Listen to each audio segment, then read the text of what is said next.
আসসালামু আলাইকুম বন্ধুরা, আপনারা কেমন আছেন? আমি আলহামদুলিল্লাহ। আমি এখানে তেল দিয়ে দিলাম কড়াইর ভিতরে, রুই মাছের মাথা দিয়ে পেঁয়াজ দিয়ে দিলাম, ঝিঙ্গা পাক করব এই যে। তো পেঁয়াজ দিয়ে দিলাম, এখানে পেঁয়াজ বাটা, এখানে আদা ধনিয়া বাটা, মরিচ বাটা দিয়ে দিলাম, হাফ চামচ হলুদ দিলাম,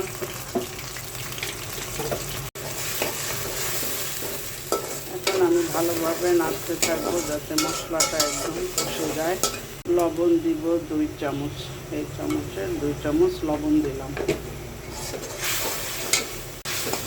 মশলাটা ভালোভাবে কষে গেলে আমি এখানে এই যে রুই মাছটা তেলের উপর হালকা ভাজি করে নিয়েছি, ঝিঙ্গা দিয়েছি, এখানে 1 কেজি ঝিঙ্গা আর বাসায় 3-4টা ভেন্ডি ছিল একসঙ্গে দিয়ে দিলাম। ঝিঙ্গা দিয়ে রুই মাছের মাথা রান্না হবে আজকে। তো যাচ্ছি মশলাটা ভালোভাবে কষাই নিচ্ছি।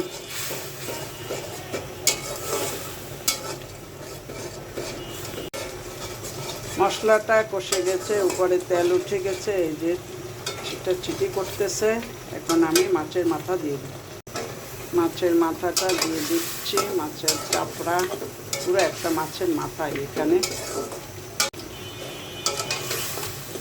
বালিশ গলা সব একটু কষুক, তারপরে আমি ঝিঙ্গাটা দিব।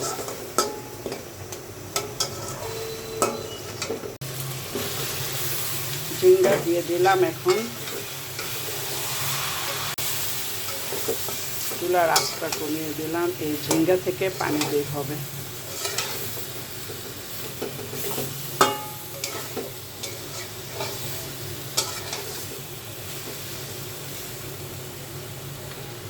এভাবে থাকুক, না দিয়ে আমি ঢেকে দিচ্ছি, চুলার আঁচটা একটু বাড়িয়ে দিচ্ছি। এটা উঠিয়ে নিলাম, এখন আমি একটু পানি দিয়ে দিচ্ছি। অলরেডি হাফ সিদ্ধ হয়ে গেছে।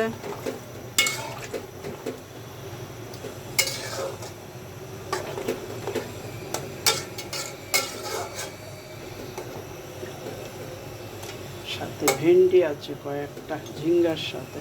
এই তরকারিটা আমার খুবই ভালো লাগে খেতে, তবে মাছের মাথা এগুলো দিয়ে খেলে আরও ভালো লাগে, মাছের পাশে দিলেও ভালো লাগে। ঢাকনাটা জাগিয়ে দেখি কি অবস্থা। বন্ধুরা, আমার রান্নাটা প্রায় হয়ে গেছে, একটু ঝোলটা টানলেই উঠিয়ে নেব। আপনারা যারা আমার এই রান্নাটা দেখবেন তারা লাইক দিয়ে সম্পূর্ণ ভিডিওটা দেখবেন, স্কিপ করে ভিডিওগুলো দেখবেন না। আর লাইকটা বন্ধুরা দেবেন, এটা আপনাদের কাছে রিকোয়েস্ট। সবাই ভিডিও দেখেন কিন্তু লাইক দেন না, অনেকেই লাইক দেয় না, যতগুলো ভিউ হয় তার থেকে লাইক কম হয়। নতুন বন্ধু যারা আমার পরিবারে আসবেন, সাবস্ক্রাইব করে আমার পরিবারে থেকে যাবেন এবং লাইক দিয়ে দেখা শুরু করে দেবেন। ফেসবুক থেকে যারা দেখবেন, ফেসবুকে ফলো বাটনটা অন করে রাখবেন। ঝিঙ্গে রুই মাছের মাথা রান্না করা আমার হয়ে গেছে, বাটিতে পরিবেশন করলাম। মাশাআল্লাহ, খুবই সুন্দর হয়েছে। সবাই ভালো থাকেন বন্ধুরা, খোদা হাফেজ।